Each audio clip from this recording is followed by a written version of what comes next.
going on? Sancho Che here. Hope everyone's having a great day so far.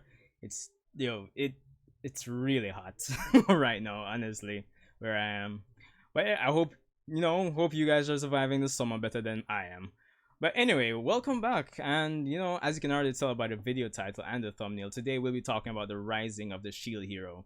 Now, for the most part, I've heard a lot of people talking about it. A number of friends of mine have been talking about the rising of the Shield Hero. A friend of mine actually was the one. He was the one that actually recommended it to me, and it wasn't until I went home and my cousin, who was actually watching it as well, said, "Yo, you need to check out this anime." I'm like, "All right, fine." And after I watched episode one, I was hooked. So with that being said, I wanted to just do this video to talk about my experience watching the Rising of the Shield Hero. I won't necessarily call this video a review. Well, it kind of is, I suppose. As of this recording, there's one more episode left for this season of the anime, so I think that's coming out on the 26th. So yeah. But anyway, yeah, so it's just gonna be my experience and discussion, what hooked me with this anime, and for the most part, why I'd recommend it to anybody that likes anime but has never really heard of it, or has heard of it but hasn't really made a decision to get into it. So without further ado, let's get right into it, because right now it's now or never. Just want it out. Just want it out. Just want it out. Just want it out.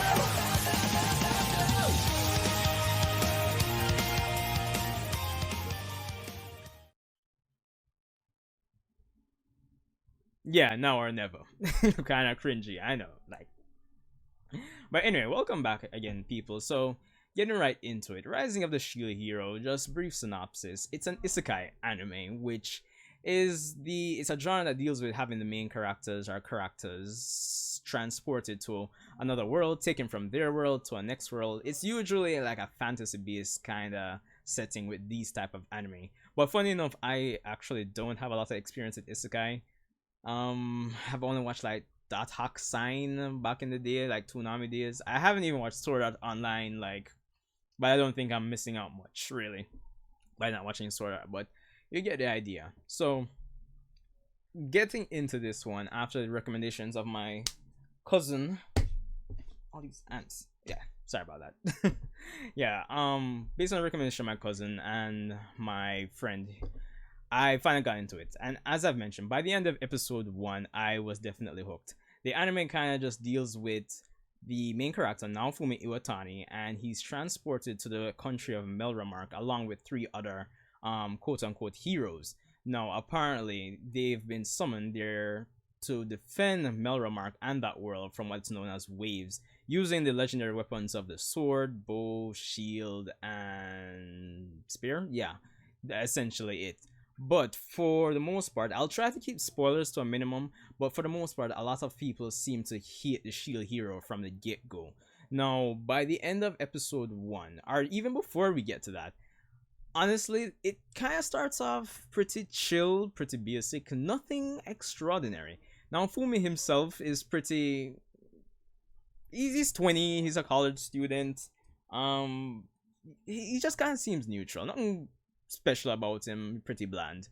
But by the end of episode 1, honestly, in terms of your interests in Naofumi and the story, I think it really and truly takes a 180, because without giving any spoilers, I think Naofumi is put in such a position, such an underdog position, where it's like you can't help but want to see how he's gonna get out of the situation. Really, it's put into such a, it's like such discrimination, such it's just the hits and everything where he's concerned.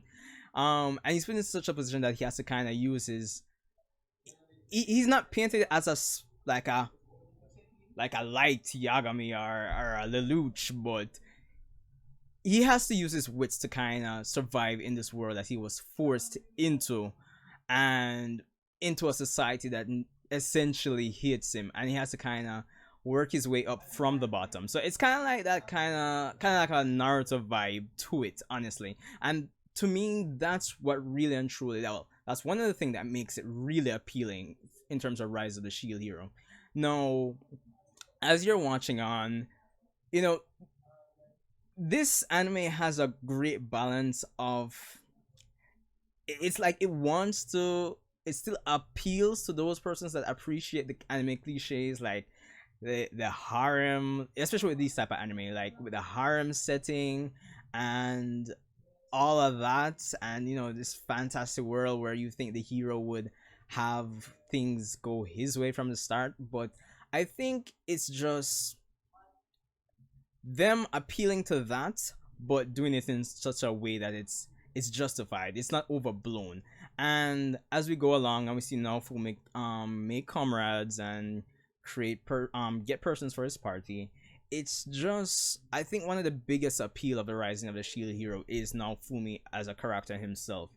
He's just really relatable, honestly. It's like if I were to be put into that situation like Naofumi, in terms of how he reacts and how he deals with people around him after what happened to him in episode 1, I feel like I would make the same decisions, the same choices, and I think that's what makes Rising of the Shield Hero so appealing. Because honestly, visually speaking, animation wise, it's alright to a good. Yeah, some good moments in terms of animation and the visuals. I think the music is good and all of that. I mean, those elements of the anime are just enough to me, for me, honestly. But the thing is, it doesn't have to be over the top in terms of the visuals and the music or the OST, even though those are good. But you know, One Punch Man or Dragon Ball Super Brawl the movie in terms of animation quality. But it's good, it's just enough. But I think it's just that the good part is it doesn't have to be that over the top in terms of the those aspects. Really, the story itself and the characterization and the decisions and just everything that Naofumi and his party goes through is really and truly what makes it so appealing. Just the relatability. People enjoy when they're watching something. They can, with certain exceptions, like say One Punch Man, I guess. But even in that case, there's probably some relatability. But yeah, people like when they're watching something and they can, what they're watching is relatable to them. You know, now in terms of backstory, Naofumi himself doesn't have the biggest, but it's just his actions and how he reacts to certain situations. Well, every situation since episode 1 that makes him relatable. And that's really and truly what hooked me from episode 1, really. Him being put in an underdog position and then moving from that to not really trusting anyone as he goes along. As I said, I'm trying not to give any spoilers, but yeah, not really trusting people as easily as he did in episode 1. If you watch it, you'll know what I mean. And just the journey to see him eventually, or slowly but surely, get back to trusting people again. And I think that's what makes it really so entertaining at the end of the day. Now, I mentioned that even though it does appeal to the anime cliches for the most part, like, the harem, it's obvious from you watch the opening, or if you watch the both openings that are out now, it does seem like it would be that kind of harem kind of vibe. But even Naofumi's relationship and with his female party members, because it has that game element to it as well, but even his relationship with the female party members, it's pretty justified to me. Because, and I guess I can get into some more spoiler territory here for this. As he goes along, he first gets a slave demi-human named Raftalia, and she's been in slavery. Her village was essentially destroyed by one of the waves, and it's not one of those situations where you're watching and it's a horror, man. Like, this bunch of girls just love him for like probably no reason or whatever the case may be. With Raftalia, it's essentially Naofumi has given her a reason to live. As you go through, you see how life has essentially beat Raftalia down, and like her reason for living at this point is basically non-existent, and now Fumi essentially did a 180 on that for her.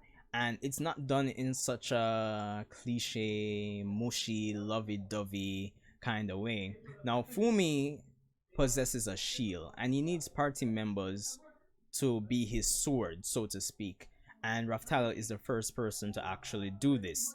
Join the party to provide being a sword for Naofumi.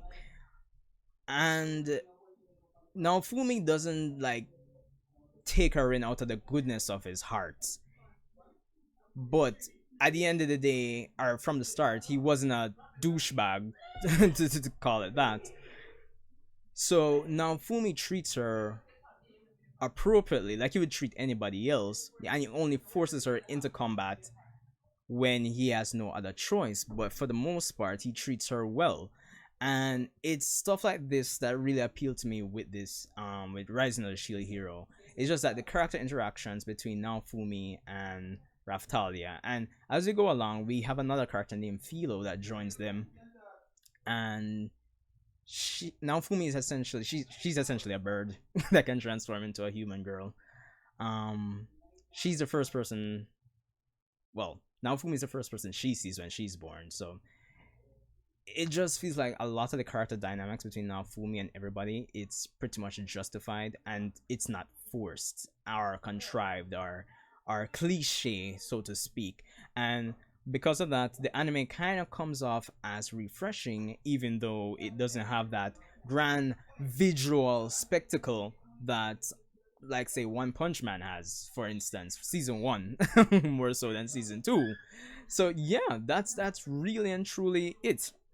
No, it interests me to the point where I've essentially gotten into the wow, I've gotten into the manga for One Punch Man, for One Punch, for Shield Hero. So I've actually started reading that, considering that the anime for Shield Hero, Rising of the Shield Hero, is ending. This what is it? Wednesday's the 26th. Yeah, I'm not sure if it's gonna be a season two, but if you guys want me to cover the manga, which seems to be monthly, you could let me know as well. Um, but anyway, let's get into the last few aspects of like my experience watching this thing. Now, what I'll say is that the next three heroes, boy, them now no sense. They really don't have any sense. Like them just fool. Honestly, like it's ridiculous, honestly. And I hope it's slowly changing, but them still fool. But I hope we get some development for them eventually. I'm not up to date with the manga, so I'm hoping that's the case as we go along. But for where I am at, they're still pretty much useless, even though they started off with the better weapons. And I think that's the cool thing, you know, like Naofumi starts with the odds stacked against him, and just seeing him doing what he has to rise through the ranks, that's pretty cool, relatable, and I'm sure anybody here in life can relate with that. The only other thing I could probably end with is I know I've pointed out the character interactions between Naofumi and everybody else is like part of the appeal, and the last thing I guess I could say is that when he goes around being a hero, um he doesn't like he's not a bad guy, but he's not, when he does stuff or heroic acts, he does seek payment from the people that are around him. So if he helps a village, he demands some form of compensation.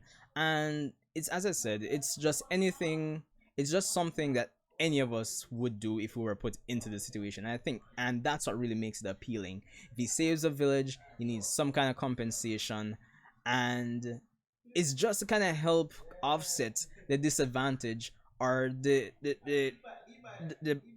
bullshit circumstances that he's been put into where the country of Melromarc is concerned. So that's pretty much it. All in all, Resident Shield Hero definitely one of the, I mean, it's pretty refreshing. I definitely recommend it. Let me know what you think if you've been watching Rising of the Shield Hero, and rate, comment, subscribe. Let me know what you think. the last episode for this season is coming up. I don't know. I'll probably review it. I guess depending on the response or I guess feedback to this video. So yeah, pretty much that's all I have for my experience in watching the Rising of the Shield Hero. So rate, comment, subscribe, and I'll see you guys in the next one.